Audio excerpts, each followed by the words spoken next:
Cute ka daw, sabi niya. Actually, hindi totoo yun. Sino daw ka-text mo? Wala akong context, nagbabasa lang ng message. Lalabas na ba tayo? Eh, sino pa kasama mo? Mali. Isang kaibigan. Sinong kaibigan? Tawag natin sa pangalang Ang haba ah. Mia. Apo. Ay, hindi. Gusto ko nga itawag sa kanya, Rosel eh. Yay! Yun na itawag sa kanya, Rosel. Ang haba. 2 syllables. Teka, sige. Rosie na lang. What the?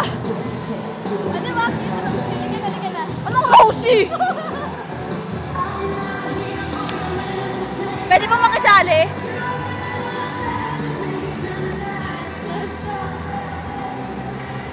Dami cellphone na, dalawa-dalawa hawak. Sige sa kanya. Bakit mo daw hawak ang phone niya? Nakatext lang kanina. Ano mag-gold ka, nasa YouTube na lahat to, no? Yan ang wag na wag niyang gagawin kasi nakakahiya-hiya ang boses ko eh. Bakit ka naman nahiya sa boses mo eh, na binigay sa ilgad?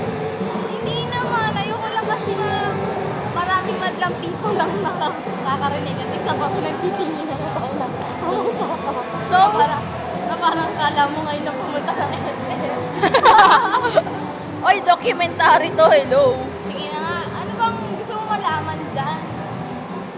Parang may naabangan ka. Nabibilib kasi siya sa'yo eh. At bakit naman siya nabibilib sa akin? Kasi magkasindang kataraw kayo. Ay, oo, yun din eh. Kasi pag tumangkad pa ako ng siguro 2.5 inch ko eh. Pag tumangkad ako 2.5 inch, inch pala. Tapos suot ko pa to, gusto yung tangkad ko na sa kanya. Yay! Ba't daw ang yabang mo?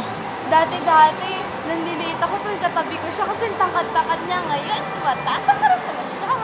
Ganon. Aha. Napakasama naman daw ng ugali mo. Alam niya daw na matanda na siya, di na siya tatangkad, pero huwag ka naman daw masyado mapantol-dol. At magbe-20 anyos na yun. 17 nga lang daw siya. Gusto ko sabihin magbe-20 anyos na siya kasi wala lang. Basta pala debut mo, magde-debut ka na pala. Ay, nako.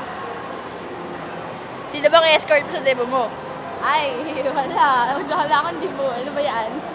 We, imposible yun. Ay, nako. Hindi naman kami mayaman para magdibo ako. At gayahin mo na lang yung sa kanya, choco sticks yun. Yung choco stick. Alam mo, kailangan mo na munang i-off yan kasi papasok tayo sa National Bookstore. Bawal ata yan.